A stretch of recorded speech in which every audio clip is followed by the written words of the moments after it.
Hi everyone, welcome to the Hollywood Makers. I am your new host, Starry. Today's guest is someone who embodies both the creative power of Hollywood and the moral courage of documentary storytelling. Kelly Galindo is an award-winning actress, director, and producer, and the creative force behind 26 Seconds, a global documentary project exposing human trafficking and giving voice to women and children around the world. Her journey has taken her from hit television shows like ER, The Closer, and Sons of Anarchy to the front line of human trafficking, filming in shelters and survivor communities across 9 countries. Hi, Kelly. Welcome to the show. Hi, Starry. Thank you for having me. So let's start from the very beginning, before 26 seconds, before the global travels and documentaries. Kelly, you have had such a remarkable journey as an actress in Hollywood, and I would love to go back to that first chapter. So what was your very first break in Hollywood and how did it happen? Yeah, I started pursuing a career in the entertainment industry when I was quite young, like 17 and a half, when I graduated from high school. So I started modeling and I was already a dancer. So I started going on auditions for dancing. And this was during the 90s, or actually 80s, mid 80s. Anyways, it was the hip hop era.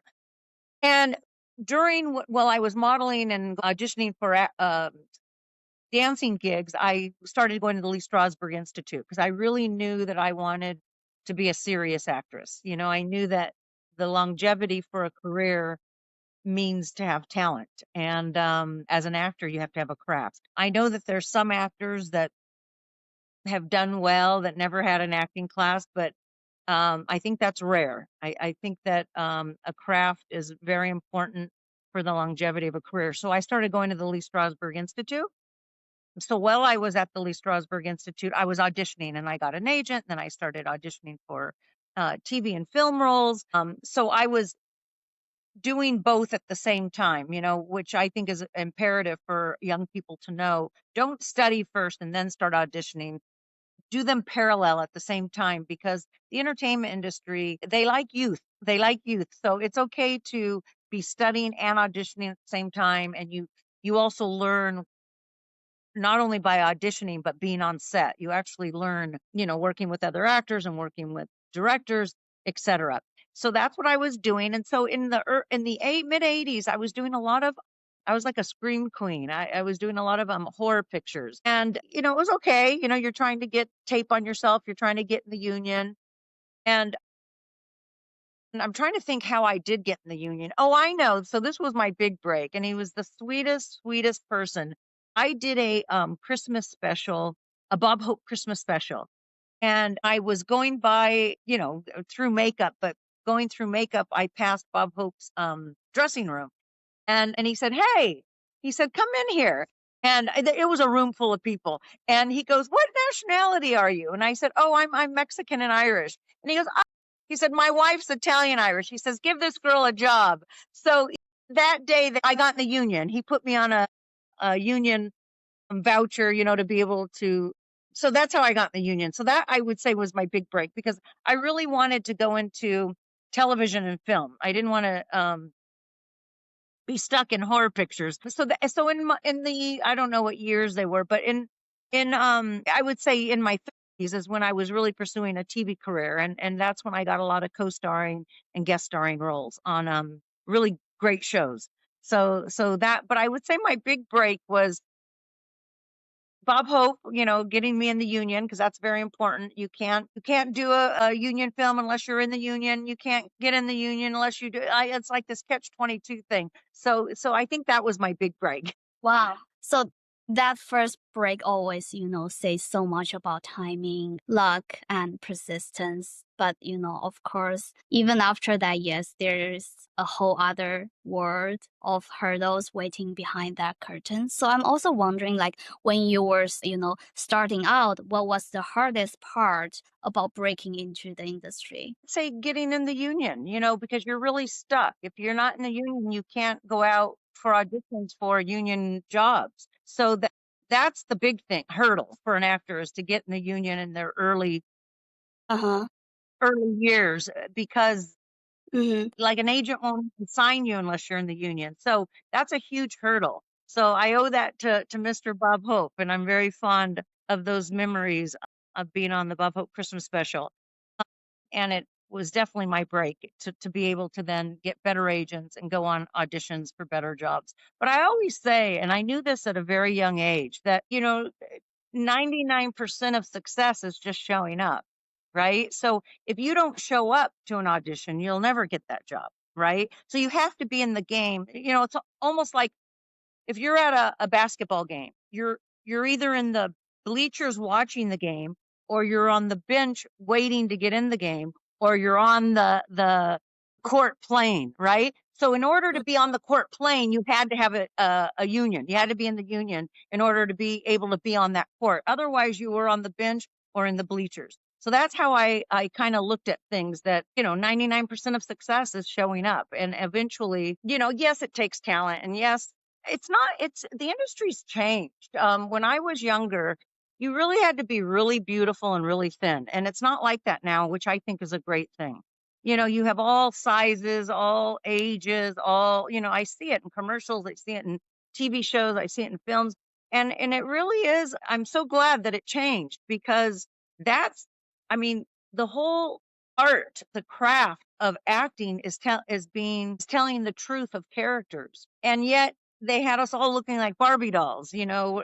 That's not the truth of humanity and people. So I really like how it's evolved, and now it's about real people, no Mm-hmm. matter what ethnicity, what size, what age, and I really appreciate that. That's great. That's, sounds so fascinating. And I know you have worked on some of the most iconic shows in television, like ER, The Closer, Son of Anarchy. So what was that period like for you as an actress? Was the time when I was auditioning for TV shows. That was a time that I was very confident. I knew that I had been studying already, at least 5, 6 years at the Lee Strasberg Institute. And I started to not only get callbacks, but get it's called you what is it called? When you're on call, that means it's between you and someone else, right? So I was not only just getting callbacks, but I was on call or booking the job. So when you get put on a vel is what it's called, meaning you're available for the job. But that means it's down to one or two people. And so when you're getting put on a callbacks and getting put on a vel and then booking jobs, your work is strong, and so that was a good time in my life, because then I knew that, okay, my work's good.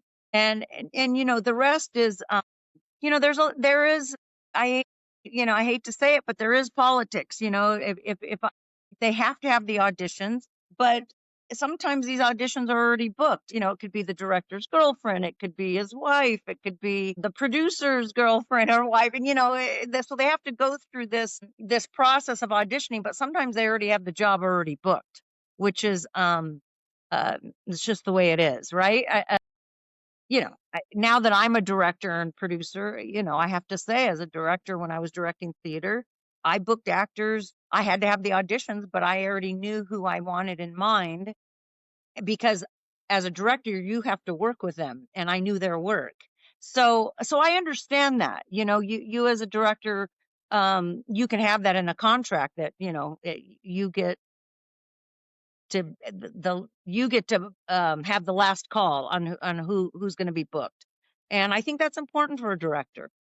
So I Mhm. understand it now that I'm on the other side, directing and producing. I didn't then, of course, as an actor, you know but anyhow. So it sounds like those experience didn't just build your experience and resume, they also shape your creative foundations, but at the same time, I feel like Hollywood isn't always easy to navigate, especially, for artists trying to maintain their authenticity.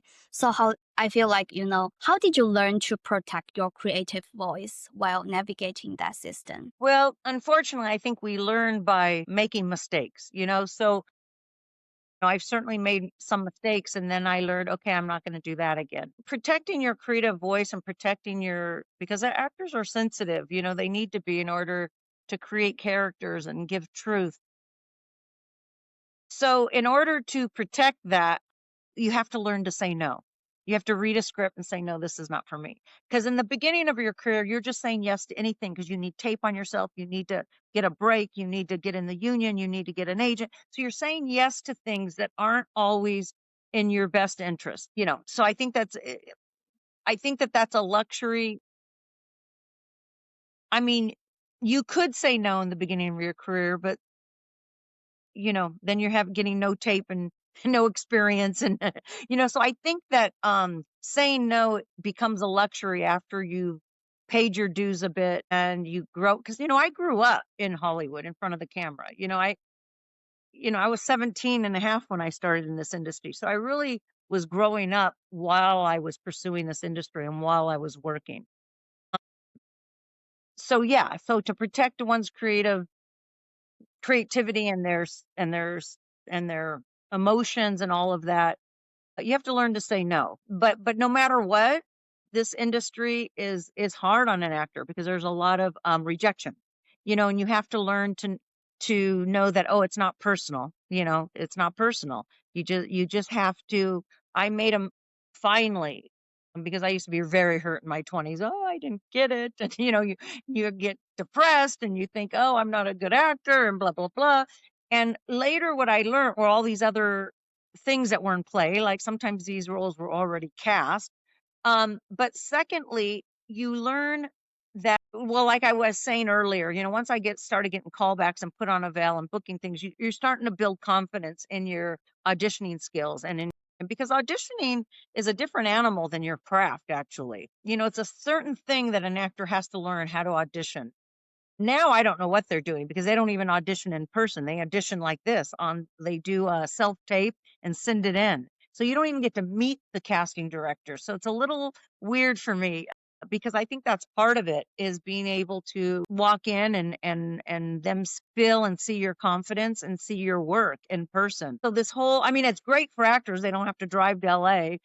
They can just self tape and send it in. But I don't know if I like that so much. I like meeting the casting directors in person. But, anyways, what I wanted to get to was, so I made this conscious effort to say, I no longer am going to keep a score on when I book and when I don't. What I'm going to do is always do my best and make an impression in front of the casting director. Because if I'm not right for that part, or if it's already been pre-booked and they're just going through the process, if you do a good job with that casting director will call you in again when you're right for something else. So when I changed that mindset, that's when my auditioning got much better, because I was like, okay, my job is just to do my best in front of this casting director so that they'll call me back when I am right for something that they're casting, and so that they remember me. Because casting directors have a long memory, good or bad. If you did a bad job, they remember that, won't call you in. If you did a good job, they'll go, oh, she didn't get that, but she was great. Let's call her in for this.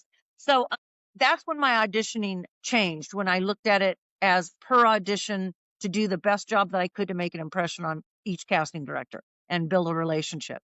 That's why I'm not so crazy about this Zoom thing, because you're not building relationships. But anyhow, That's great. Thank yeah. you for sharing your story. I mean, I feel like your experience really shows, how much strength it takes to stay true to yourself in an industry that consistently tests identity, and in a way that search for authenticity feels like it connects to the work you do right now, telling real human stories outside of the studio system. So, and like you mentioned, you have lived through the heart of Hollywood, the lights, the pressure, the storytelling machine. But I feel like the 26 seconds feels like something completely different. Like it's raw, personal, and global. So what was the moment that make you step away from the scripted world and say, I need to tell this story? Yeah, I mean, I 26 seconds came into my life, and it started in 2016, and I was already teaching. So I had already left the entertainment industry and became a professor. So I kind of just think it's a natural progression as you are aging in life to give back. So first it started, I was an actress for so many years, learning the craft of acting, auditioning, working as an actor, working in front of the camera. And then I started wanting to direct, and I was directing theater. And that's a way of giving back, because now everything you've learned, you're directing younger talent, not necessarily, it doesn't have to be younger talent, but you're the third eye, you're directing a whole show. And so you're giving back of the craft that you've learned. And then I went back to school and got my master's so that I could teach. And then I started teaching, and then I started directing film. And so 26 Seconds came into my life in 2016. So I was already at Chapman a good 10 years. And it was because, again, it's a natural progression of life. So first I wanted to direct, then I wanted to teach. Now I wanted to get deeper into, it's not just storytelling. And, we're huge on storytelling at Chapman because it is everything. But it's not just story for a document, because 26 Seconds, for those of you that don't know, I'm directing a documentary and produced a documentary on global sex trafficking. So a documentary, the story is told in the editing room, really. I mean, of course, you have your day planned of, okay, I'm gonna interview the survivors, I'm gonna interview the NGOs, I'm gonna interview the rescue agents, or et cetera, and then get B footage, because I filmed in 9 countries, so I got B footage, obviously, for each of those countries that I filmed in. But really, the story is being told in the editing room at a later date. You have an idea, but the storyline gets built in the editing room. So it's different than a film script, where the story's already told. And as an actor, your job is just to tell the truth of your character. That's our whole job, is telling the truth, giving that character a voice. But it's that one little role. Whereas when you're directing a whole play, your job as a director is that make sure everyone else is telling the truth, and that the whole play or film is truthful. It's your job to make sure you cast right, you cast good actors, and then you work with them in the moment. You make sure they're telling the truth. But when it comes to documentary filmmaking, that's like a whole nother level, because it is the truth. It's their experience. You interview them, and of course, sex trafficking is heavy and deep. And I wanted to create awareness. When I started 26 Seconds, not many people were talking about sex trafficking at that time. Now, podcasters are, and the news is, and politicians are, which is great, but again, creating awareness is not enough. People,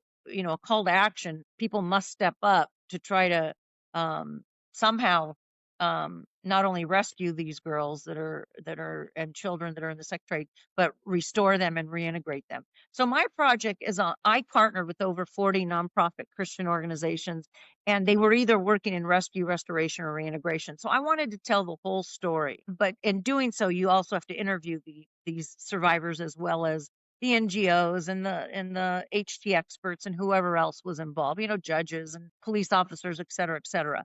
But again, the story is told in the editing room. But what you get when you're interviewing is the raw truth of that's their story. That's their truth.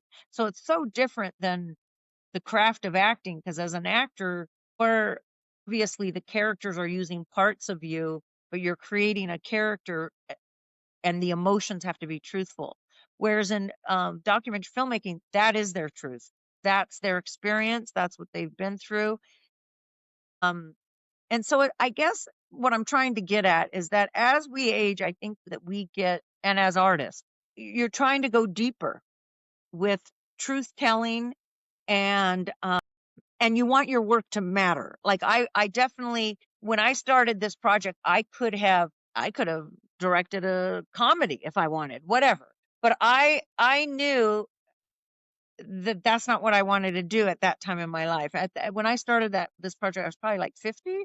And, so as we age, and we only have so many years on this earth and so much energy. And I wanted my energy and my time spent on something that mattered. Not because and this, Starry, this. Doesn't matter what kind of film you're working on, whether it's a music video or a comedy or a TV show or whatever it is. it's the same amount of time and work and commitment. And so I wanted to spend that kind of time and commitment on something that mattered in life. Yeah. I think that's how it goes as we age. We only got so much time. We got to make it count. Yes, yeah, completely agree with that. So I feel like it also, it takes an incredible amount of, courage to not only witness these realities, but, to document them for the world to see. And the stories you have captured are deeply painful, not just politically charged, but also, emotionally raw. So I feel like since you talk about truth telling, so I'm also wondering, like, in exposing such painful realities, how do you balance truth telling with empathy for the survivors you film? I feel as a director in a documentary, empathy first, safety too, but empathy first. Especially these girls are being so brave and sharing their story. It needs to be respected. It needs to be protected. It needs to be, to have no judgment, compassion, and they just need to. I wanted their experience in this documentary to be healing for them and sharing their story that they found healing. I didn't want there to be where they regretted doing it. So I filmed a lot of survivors, like 10 in each country and about 25 here in the States. And I've had about three, that's not very many, but I've had about three end up saying, oh, I don't want to be in it. For whatever reasons. Maybe they got married, maybe they had children, they just didn't want that part of their life exposed. And I honored that. And I don't have to, like if they were to take me to court, I would win because I have an appearance release, but it's not about that. It's about respecting their story, respecting where they're at in their healing process, because survivors, it's a lifetime of healing. And I have nothing but respect for the ones that shared their stories with me. So if they chose not to be in it, that was fine. So, like, it's clear that this project isn't just about awareness, it's also about transformations, right? Like, both for the people you film and for yourself. And I know you mentioned this project started in 2016. So you have spent almost a decade traveling, filming, Yes, and, living with these stories. So over that long journey, how did this project change you, both as a filmmaker and as a human being? definitely changed me because when I first started this, as I said earlier, I partnered with over 40 nonprofit organizations, Christian organizations that were either rescuing, restoring, or reintegrating. And so I was hopping around the world. Like I thought my project was going to be like this humanitarian project, and it is. Part of it is. Uh, but as time went on, I learned more and more, and the rabbit hole got deeper in how corrupt every country is at the very top in the government with sex trafficking, human trafficking, labor trafficking. It's really so I've become more political through this project, which is weird because it started out as a humanitarian project. But I realized that all of this is at the top in every country because it's about money. It's a $150 billion a year industry. It's about money. So anytime there's money, there's greed and corruption. So I've grown not only in understanding why it's happening and why it's so hard to stop, but I also think that I've grown as a storyteller. You saw my short, and then you saw my feature, and then you saw the first episode of the US docuseries. I think each time I work, it gets stronger and better, right? Yeah, and they've all done well. The documentary short was on sex tourism in Thailand and Cambodia, and it won over 20 awards. The feature doc won over 20 awards, and that was 26 Seconds ISIS Sex Slaves, which was specific about when ISIS was trying to destroy the world. And I went to Iraq to film that in 2017. Mosul hadn't been liberated yet, so ISIS was still there.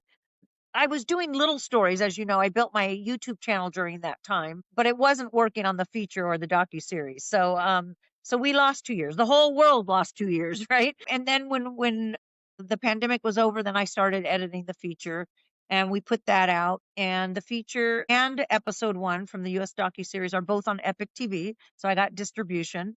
And right now we're fingers crossed, but I think that we're going to have distribution with Angel Studios for the docuseries, for 26 Seconds USA docuseries. That Angel Studios is who distributed Sound of Freedom. So I think that. So back to your question, have I grown? Yes, as a human being, the patience that it takes, the understanding. I can't tell you how documentary filmmaking is. You need patience, and the story gets told in the editing room, and we have to trust timing. We have to trust that process. For me, as you know, Starry, I paid for all of production costs, which was a lot for 9 countries. So I was like, okay, I am not going to pay a dime for post-production. I have to raise it, receive grants, receive donations. So I spent a lot of time also raising funding, which we did, and we completed the feature doc. We completed episode 1 for the docuseries, but I still have to raise funding to complete the remaining 4 episodes for the US docuseries. And then of course we have season 2. We have, 4 other countries, international countries. So when I started this project, I thought it was going to be like a 3-year project. And I remember one of my students saying, no, it's going to be 5 to 10 years. I said, no. And here I am at 9 years, right? So, but I've come to the conclusion, and not just conclusion, I've come to the understanding, and acceptance is the word, acceptance, that this is a lifelong project, because it's an issue that has not changed since the beginning of time. The title of my of I mean, the meaning of the title of my project, 26 Seconds, is a statistic. Every 26 seconds, a child is trafficked globally. That statistic hasn't changed since 2016. We're already now in 2025. Has not changed at all. And to be honest, Story, we don't even know the real numbers, because we don't know the numbers online, on the internet. There's trafficking going on online, and we don't know the numbers of all the underground tunnels that are worldwide where they're trafficking children. Episode 1 from the US docuseries, which was the border crisis. Episode 1 is the border crisis. I mean, there's 400,000 children missing from the border. Where are they? And I'm talking about children from other countries that were brought into the States. So they were either labor trafficked, sex trafficked, or organ trafficked, and most likely dead. They have no whereabouts. They don't know their names. They don't know where they're at. This is crazy. This is crazy. And it's happening worldwide. So it's quite heartbreaking. So I have come to the acceptance, and not just acceptance, it's even the passion to work on this project until the day I die, because it needs to be. I know that trafficking is not going to stop in my lifetime, but the good thing about films is that films live forever, right? So that will be documented, and that will be there, and hopefully someday things will change, and then it would be a history piece of what it was like, when I was alive. So, film is a great medium to tell the truth, to create awareness, a call to action, documentary filmmaking.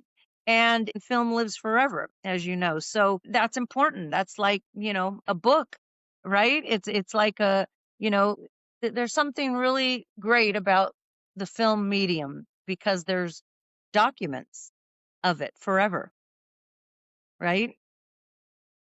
Yeah, I completely agree with that. That reflection is so powerful, I feel. And, it really shows how filmmaking can become a kind of spiritual journey. Like you have taken this experience all these years and making it to first documentary short and then the feature, and now you're working on the TV shows. Yeah, so and I'm also curious, like since you mentioned that this documentary project started after you teaching at Chapman University. So what you want your student, to understand about the responsibility of storytelling today? Well, and I teach this in my courses, but I think as artist, whether you're a director, an actor, composer, whatever medium you're creative in, it is such an honor and a privilege to be able to do anything on film. So I encourage my students, make sure that it counts. Why waste your time on this silly crap? Don't need to. We have such a responsibility as artists. We're storytellers, we're truth seekers. So it's a responsibility, and too much who is given, much is required, right? So these film students, they got into school, their parents are paying or they're paying themselves.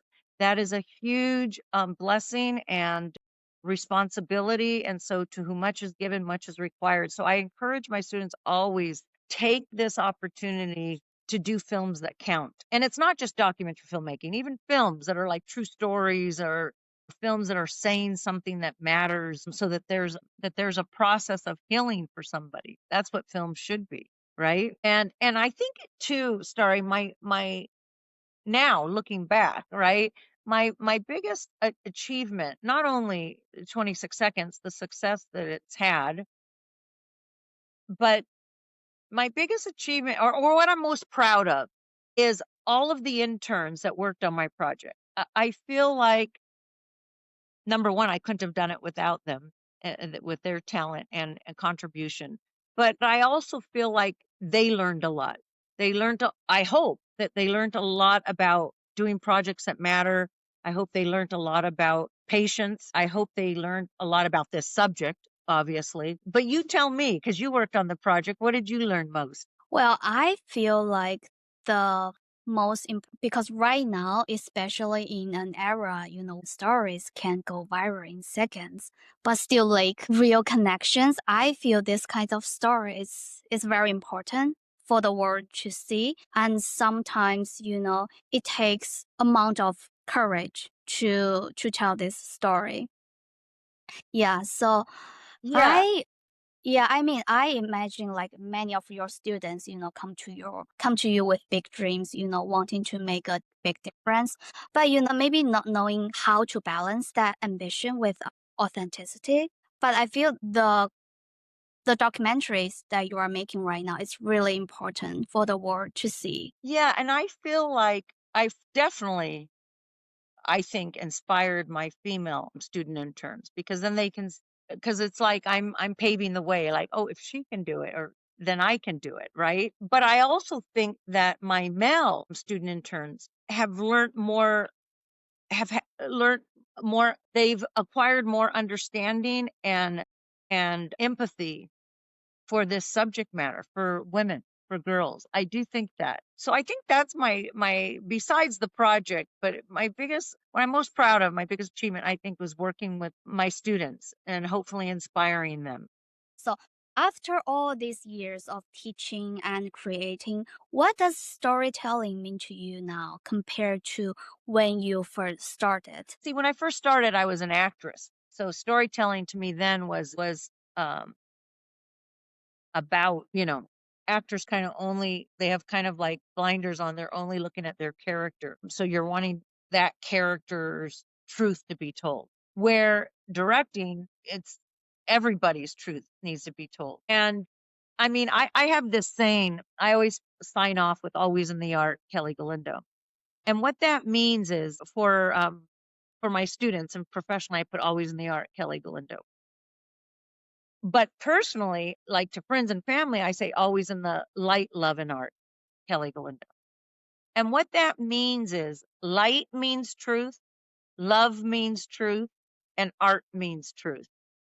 So I'm all about truth. I'm a truth teller, and every artist should be with their characters if they're an actor, in their music, if they're a composer or musician or a singer, a director.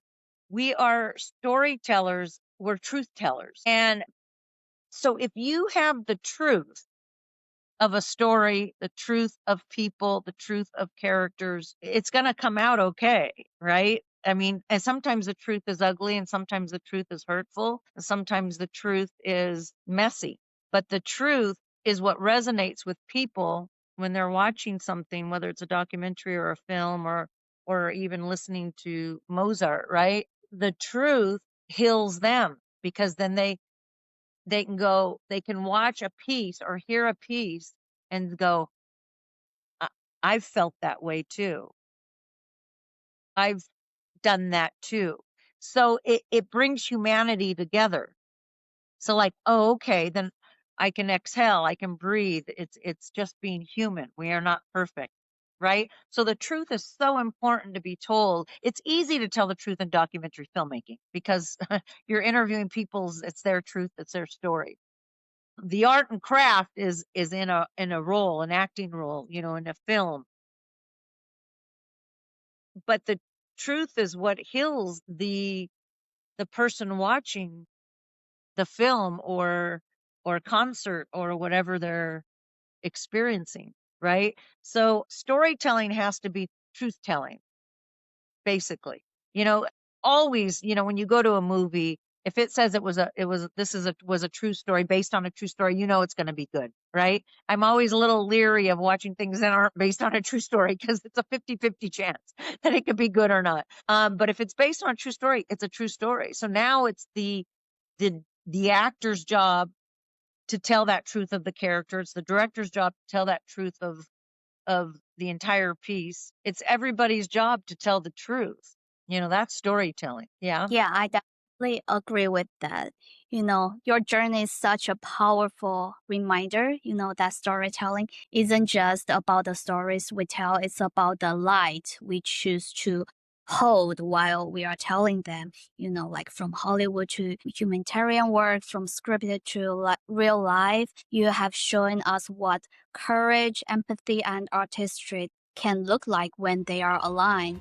So thank you for being with us, and for reminding us that even in the darkest corner of the world, there's still hope and there's still a story worth telling. And, to our listener, thank you for joining us on this journey. Oh, thank you for having me, Starry. And you know, I'm a big fan of you, and you've been very supportive of 26 Seconds, and I appreciate and love you.